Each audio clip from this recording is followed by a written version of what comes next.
Are trailer parks the best investment you can make? We're going to talk about that a little bit because I tell you, I got some experience with this, and just talked to a guy today, one of my clients whose daughter's got some mobile home parks, some trailer parks, and she's freaking making a mint. And it brought back to my attention when I just started at First Union Bank, and I was a platform rep, and that the person who like sells annuities, sets up bank accounts, checking accounts, does home equity lines of credit, whatnot. Just on a side note, if that was the best training I ever had for a financial advisor, was being a bank rep, a platform rep at First Union, in any kind of bank. I'm telling you, to be a platform rep, you get to. I think that's the best training you can have as financial advisory. Well, anyway, so I was talking to this guy. I think we had two or three, I think just two kids at that point. Charlotte was working and making like $8 an hour as a teller at Bank of America. I was a platform rep making $35,000 a year. Just weren't making much money between us, and she was only working part time. We had two kids. I think we still had student debt, had a car loan, a small mortgage, and whatnot.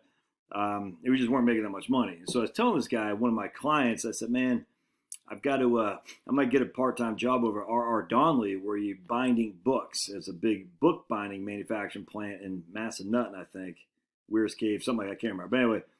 And he's like, "Why?" I said, "I just need the extra money." He goes, "Oh, man, if you need some extra money, just come out with me on the weekends." He goes, I said, "What do you need me for?" He goes, "Look, I own a couple of mobile home parks, trailer parks. I'm always needing maintenance and stuff like that." So really, so I said, "Well, he goes, I'll pay you $50 an hour. Just come on out, and the job we have this week is we're going to put skirts. We're going to redo the skirts on the trailers. Now these weren't double wides. These are the old-fashioned single trailer parks. Just I'm gonna sneeze. Hold on." Good old-fashioned mobile home park, nothing fancy. You can get some nice-looking double wides. I guarantee you, if you went into a typical double wide, you'd never know the difference between a ranch house and double wide. But these weren't that; they're just simple trailers, like that you're familiar with, for trailer parks. Anyway, so when I went out there and got out there about 7 in the morning, and we skirted these things. I think he had two parks. One had 10 units, maybe. Another had 18 units or something like that, and we only did the one. And we put the skirts on it.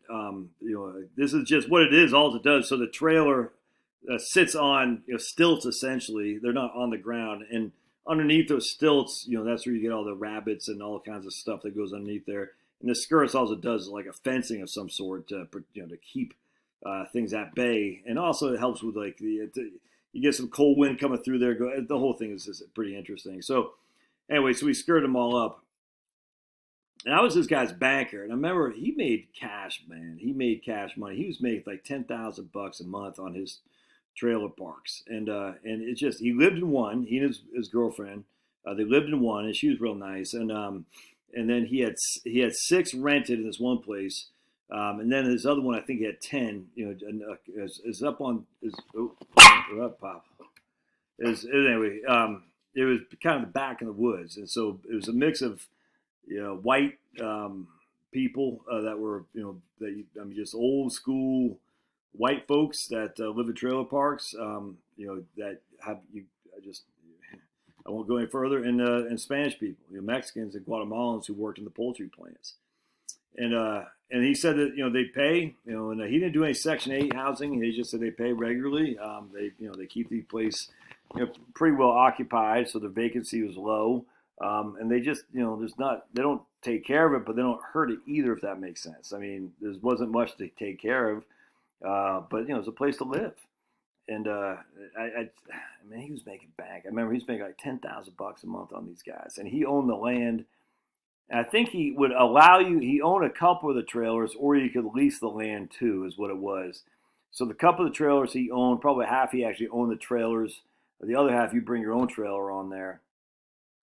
And he was making big money. Anyway, long story short. So, and if you would have known this guy, he was, he's a redneck as they can be. Not like a freaking racist guy, just a hardworking dude that does manual labor his whole life. And he was looking, I'll never forget, he was looking to buy more trailer parks. And if you would have driven by going into this, you would have thought, these are, white trash people and everything. But, they weren't. It was just regular people, man, going to school and stuff. They had some kids.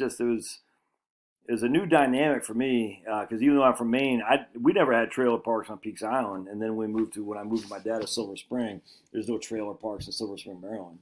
in Montgomery County. So I was never really around that. And I remember it was all I remember was James Carville. So you take $100 to a trailer park, you never know what kind of stuff you're going to see.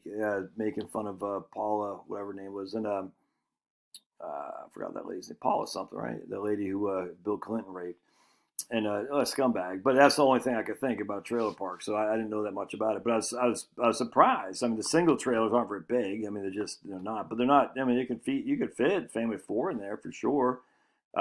It wasn't like an RV, just FYI. I mean, these are bigger than that. And so, anyway, long story short, so this guy's making bank, and I always remember that and tell me about the benefits of owning a trailer park because it's stable, the vacancies were low, people paid their bills, not a lot of maintenance and stuff. And so fast forward to the guy just got off the horn today. He's trying to get his daughter to invest, and she doesn't know anything about the markets, but she does know about real estate. So she's like, look, I'm trying to buy some more mobile home parks, and I'm saving up for that. I thought that was pretty interesting. And he was telling me that she was making bank too. I said, man, no doubt. And so, look, it's somewhat laborious. And my man Mike, who was the guy who owned these trailer parks, I remember him like it was yesterday. He would put some work into it for sure. But it wasn't the same kind of labor that you think about when it comes to being a landlord. It was different. It wasn't about flushing toilets and stuff. It was just about keeping the trailer so that you could live in there. That was it. It was very interesting. And there's low demand for making sure that it was prettied up, if that makes sense. People just want a place to live. That's what they're looking for. So anyway, I came across this article a couple years ago from Forbes, 7 powerful benefits to mobile park investing. And there you go. That's a single right there. That's cute. Nothing wrong with that. Brandon, you're crazy, says Brandon Turner, a former contributor. That's the response I tend to get when I tell folks that I'm looking to buy a mobile home park. And I totally get it. A couple years ago, I would have said the same thing, but times have changed. You see, after the real estate crash nearly a decade ago, real estate investments were easy to make. Nearly every property was a good deal and a great money could be made. But that was yesterday. Today, the real estate market is tough. It's even tougher now. Single-family homes are being scooped up by homeowners attempting to get their next home before interest rates rise. New investors are learning about the power of real estate investing and buying up most nasty homes as well as the small multifamily deals. And hedge funds and large institutions are grabbing up the larger apartment complexes at prices that simply don't make sense. And we're seeing the same thing now. So real estate investors have a choice. They can sit out and wait for the next real estate crash, or they can get creative and find opportunities. Of course, there's nothing wrong with sitting out, but I love the action too much to stop. So I'm opting for finding opportunities. One such opportunity that recently caught my attention is mobile home parks. And for clarification, I'm not talking about buying mobile homes. I'm talking about the entire park, where the residents own or rent homes that I lease out the land.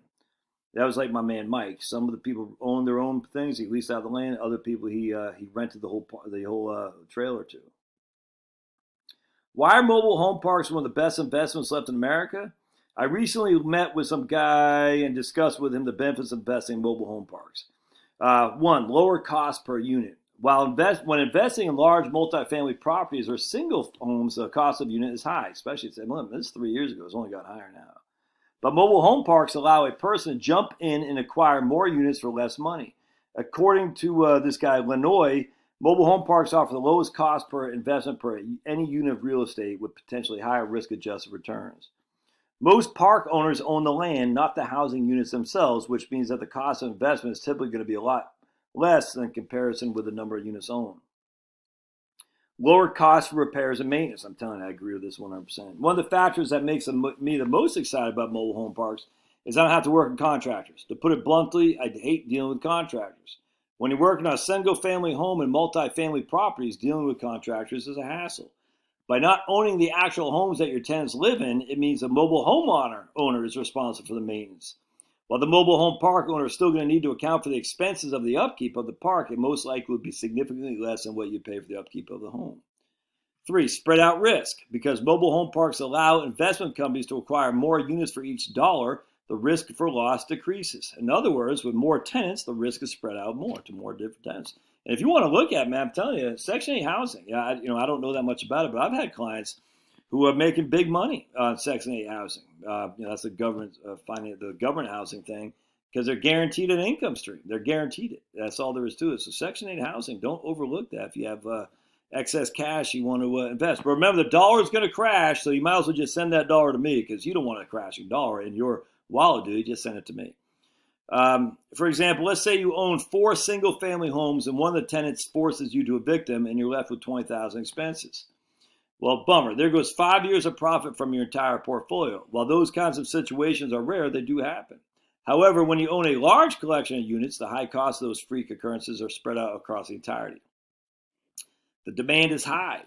Due to numerous factors, the demand for mobile homes inside well-managed parks is ever increasing. New mobile home parks are not being developed due to government zoning, gentrification, zoning challenges. Could not agree with that more because no one wants to live near a mobile home. But even though they say we're for the working people, we need more housing opportunity. Well, here's mobile home park. No. NIMBY, not my backyard. However, while home prices are climbing to historic levels, incomes from many Americans are not. The need for affordable housing is only getting stronger. Lastly, baby boomers on fixed income are retiring in record numbers, creating a greater demand for affordable housing that will only continue to grow. Let's see. More and more lower incomes and retirees are looking to mobile homes as their chance of being a homeowner. Less tenant turnover. As a landlord of numerous single-family and multifamily properties, I know that one of the largest expenses for a property owner is tenant turnover. Yep.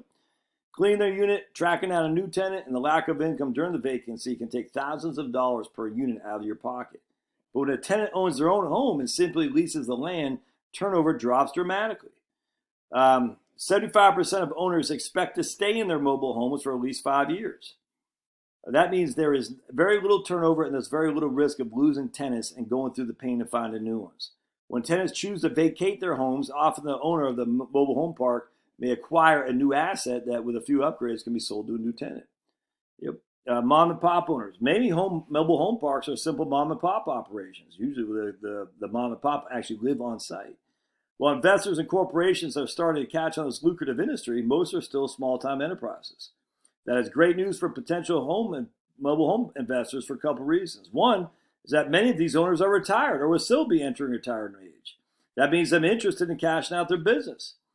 2, many of these home owners are not professional landlords. Oftentimes, these owners face difficulties in bringing new homes and new tenants into their parks. They also may not have been exemplary with operational standards and income potential. That gives you ability to buy the parks at a reasonable rate and then upgrade them or improve them. Less competition. Mobile home park investing is the best kept secret in the real estate investment industry. This is great for investors who are looking for a great deal and don't want to compete with a flood of new investors. What are the downsides? The downside is a different animal for traditional multifamilies. One is the constraints in the mobile home sector is a small investor trying to invest directly with an established team or systems in place. This week, I personally have looked at several dozen parks, but finding good data or even accurate accounting of the park's income has been incredibly challenging. Established investors who have experience possess the ability to mine for and review opportunities not easily attainable to small investors.